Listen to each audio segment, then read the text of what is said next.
Shalom, shalom, shalom, shalom.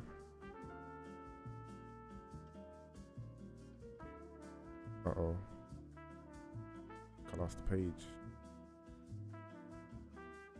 Uh-oh.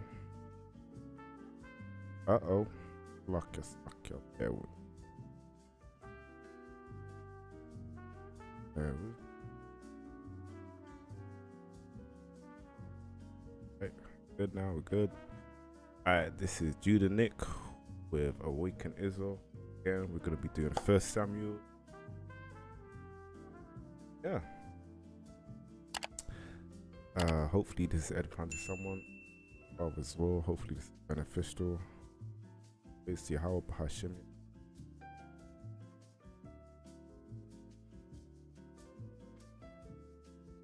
And Saul spake to Jonathan his son and to all his servants that they should kill David. But Jonathan's Saul's son delighted much in David, and Jonathan told David, saying, Saul my father seeketh to kill thee. Now therefore I pray thee, take heed to thyself until the morning, and abide in a secret place, and hide thyself. So I just want to note this, that Saul's son, Jonathan, is actually keeping a copy here, which is being his brother's keeper, right? And warn his brother of danger, that so that no harm comes to David, which is being your brother's keeper, and make sure there's no blood on his hands, right? Which it says. So he's actually keeping a calm here. All praises, all praises. Verse 3, and I will go out and stand beside my father in the field where thou art, and I will commune with my father of thee, and what I see that I will tell thee.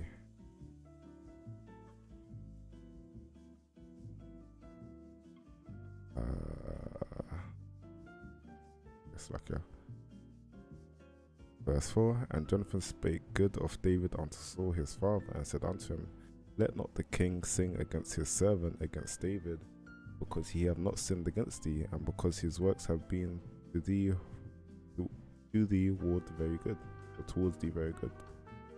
For did he put life in his hand, and slew the Philistine, and the Lord wrought a great salvation for all Israel. Thou sawest it and did rejoice, wherefore then wilt thou sin against innocent blood to slay David without a cause? And Saul hearkened unto the voice of Jonathan, and Saul sware, as the Lord liveth, he shall not be slain. And Jonathan called David, and Jonathan showed him all those things.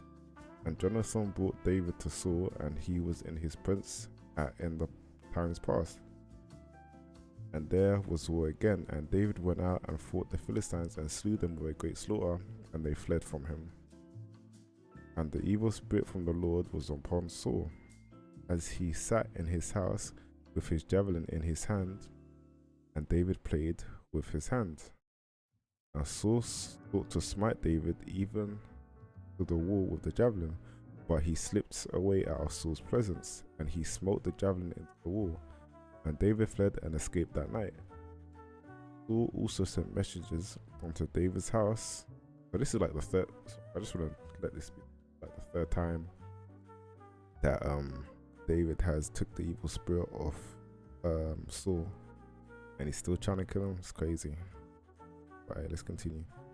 Saul also sent messengers unto David's house to watch him and to slay him in the morning. And Michal, David's wife, told him, saying, if thou save not thy life tonight, tomorrow thou shalt be slain. So Michal let David down through a window, and he went and fled and escaped. And Michal took an image and laid it in the bed, and put a pillow of goat's hair for his bolster, and covered it with cloth. When Saul sent messengers to take David, she said, he is sick. And Saul sent the messengers again to see David, saying, bring him up to me in the bed, that I may slay him. Wow. And when the messengers were come in, behold, there was an image in the bed with a pillow of goat's hair for his bolster. And Saul said unto Michal, why hast thou deceived me so? Good wife, W wife, all praises, W wife. And sent so they made like a fake body and pretended it was David in the bed. That's funny. out of the goats here. All praises. Okay, let's continue verse 17 again. And sent away mine enemy that he is escaped. And Michael answered Saul, he said unto me, let me go, why should I kill thee? So David fled and escaped and came to Samuel to Ramah and told him all that Saul had done to him. And he and Samuel went and dwelt in Naioth, like if I'm butchering the names. And it was told Saul, saying, behold, David is at Naioth in Ramah. And Saul sent messengers to take David, and when they saw the company of the prophets prophesying, and Samuel standing as appointed over them, the Spirit of God was upon the messengers of Saul, and they also prophesied. And when it was told Saul, he sent other messengers, and they prophesied likewise. And Saul sent messengers again the third time, and they prophesied also. Then went he also to Ramah, came to a great wall that is in Sekshu, and he asked and said, where are Samuel and David? And one said, behold, they be at Naioth in Ramah.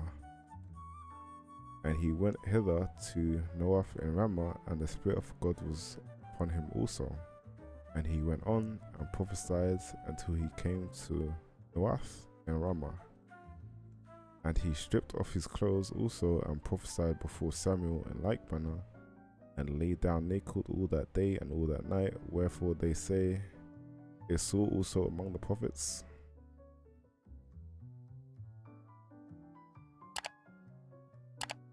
Alright, let's continue. Verse chapter 20.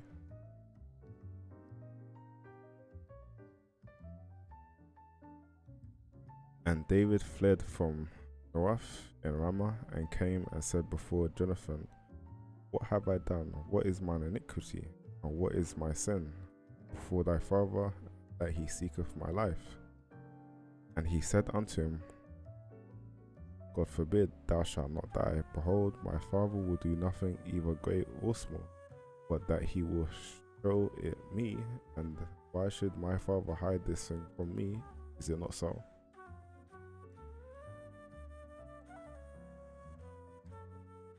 So David's asking, why is his father trying to kill him, to Jonathan? Well, Jonathan's saying, God forbid. Alright, let's go continue at verse chapter 3. Verse 3 at chapter 20. David sware moreover and said, thy father certainly knoweth that I have found grace in thine eyes. And he saith, let not Jonathan know this, lest he be grieved. But truly as the Lord liveth, and as thy soul liveth, there is but a step between me and death. Then said Jonathan unto David, whatsoever thy soul desireth, I will even do it for thee. And David said unto Jonathan, behold, tomorrow is the new moon, and I should not fail to sit with the king at meat. But let me go, that I may hide myself in the field unto the third day at evening. If thy father at all miss me, then say David earnestly asked leave of me, that he might run to Bethlehem, his city, for there is a yearly sacrifice there for all the family. And if he say thus, it is well, thy servant shall have peace. But if he be very wroth, then be sure that evil is determined by him. Therefore thou shalt deal kindly with thy servant, for thou hast brought thy servant into a covenant of the Lord with thee. Notwithstanding, if they be in my iniquity, slay me thyself, for thou shouldst for why should thou bring me to thy father? And Jonathan said, far be it from me, for if I knew certainly that evil were determined by my father to come up upon thee, then would not I tell it to thee? So once again, Jonathan's letting him know, I'll be thy brother's. Come on. And he's also making sure there's no blood on his own hands by warning his brother, which is also a common. So, all praise for Jonathan. All praise to the father for giving David such a good friend. Alright, let's continue. Verse 10. Then said David to Jonathan, who shall tell me, or what if thy father answer thee roughly? And Jonathan said unto David, come and let us go out into the field. And they went out, both of them, into the field. And Jonathan said unto David, O Lord God of Israel, when have I sounded my father about tomorrow any time, or the third day, and behold, if they be good toward David, and I then send Lot unto thee, and show it thee. The Lord do so much. Okay, the Lord do so, and much more to Jonathan. But if it please my father to do thee evil, then I will show it thee, and send thee away, that thou mayest go in peace, and the Lord be with thee, as he hath been with my father. And thou shalt not only, while yet I live, show me the kindness of the Lord, that I die not. But also thou shalt not cut off thy kindness from my house forever, no, not when the Lord hath cut off the enemies of David, every one from the face of the earth. So Jonathan made a covenant with the house of David, saying, let the Lord even require it at the hand of David's enemies. And Jonathan caused David to swear again, because he loved him, for he loved him as he loved his own soul. Then Jonathan said to David, tomorrow is the new moon, and thou shalt be missed, because thy seat will be empty. And when thou hast stayed there 3 days, then thou shalt go down quickly, and come to the place where thou didst hide thyself when the business was in hand, and thou shalt remain by the stone Ezel. And I will shoot 3 arrows on the side thereof, as though I shot at a mark. And behold, I will send a lad, saying, go, find out the arrows. If I expressly say unto the lad, behold, behold, the arrows are on this side of thee, take them. Then come thou, for there is peace to thee, no hurt, as the Lord liveth. But if I say thus unto the young man, behold, the arrows are beyond thee, go thy way, for the Lord hath sent thee away. And as touching the matter which thou and I have spoken of, behold, the Lord be between thee and me forever. So David hid himself in the field, and when the new moon was come, the king sat down to eat meat. And the king sat upon his seat as at the other times, even upon a seat by the wall. And Jonathan arose, and Abner sat by Saul's side, and David's place was empty. Nevertheless, Saul spake not anything that day, for he thought something had befallen him. He is not clean, surely he is not clean.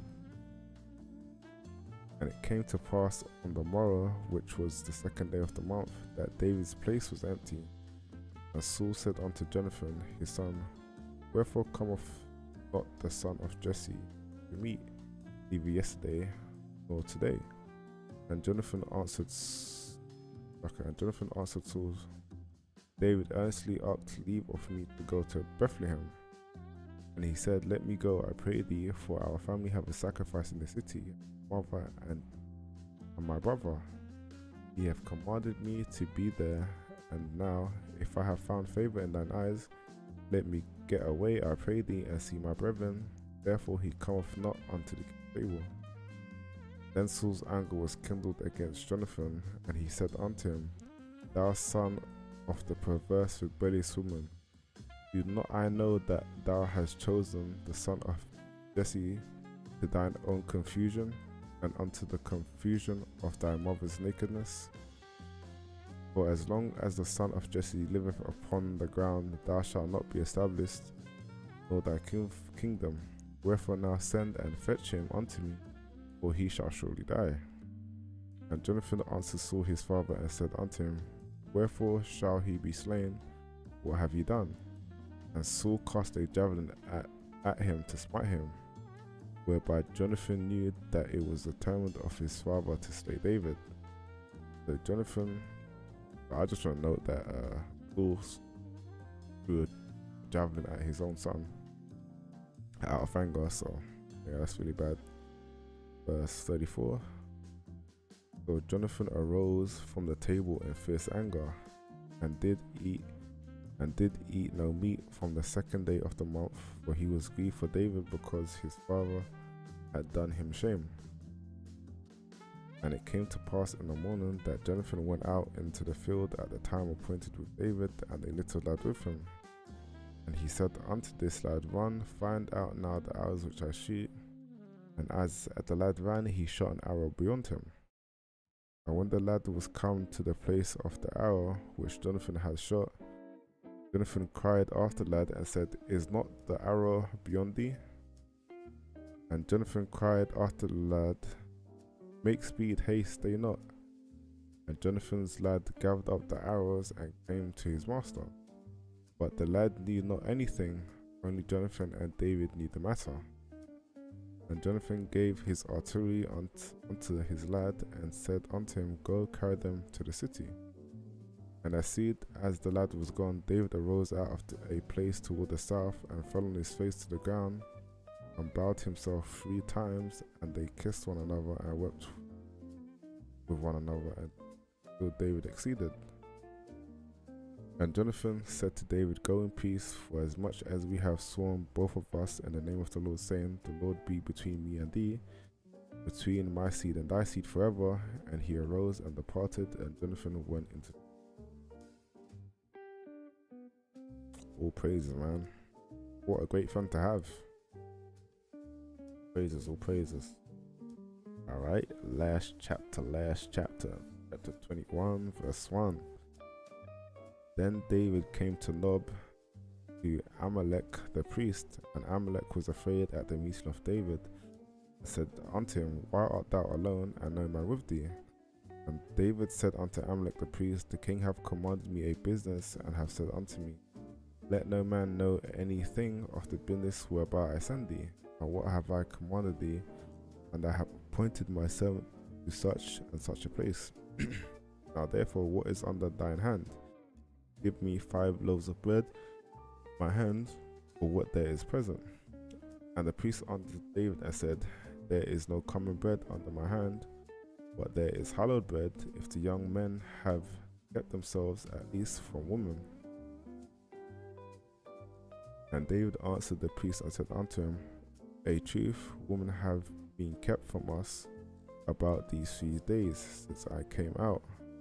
And the vessels of the young men are holy, and the bread is in a manner common, though it was sanctified this day in the vessel.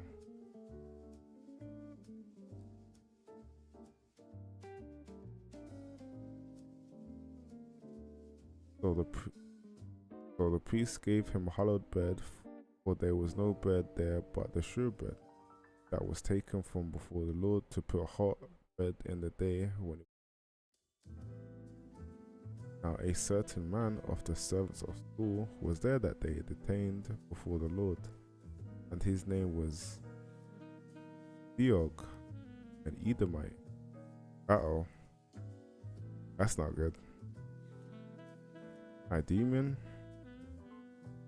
Uh-oh, that's not good. The chiefest of the herdmen that belonged to Saul. And David said unto Amalek, And is there not here under thine hands spear or sword? For I have neither brought my sword nor my weapons with me, because the king's businesses required haste. And the priest said, The sword of Goliath the Philistine, whom thou slewest in the valley of Elah, behold, it is here wrapped in a cloth behind the ephod. If thou wilt take it, for there is no other save that here. And David said, There is none like that, give it me. There was no other weapon where the priest was at. And David said, I'll take that one. When he took from the Goliath the Philistine, whom he slew. And David arose and fled that day for fear of Saul, and went to Achish the king of Gath. And the servants of Achish said unto him, Is not this David the king of the land? Did they not sing one to another of him in dances, saying, Saul hath slain his 1,000, and David his 10,000? And David laid up these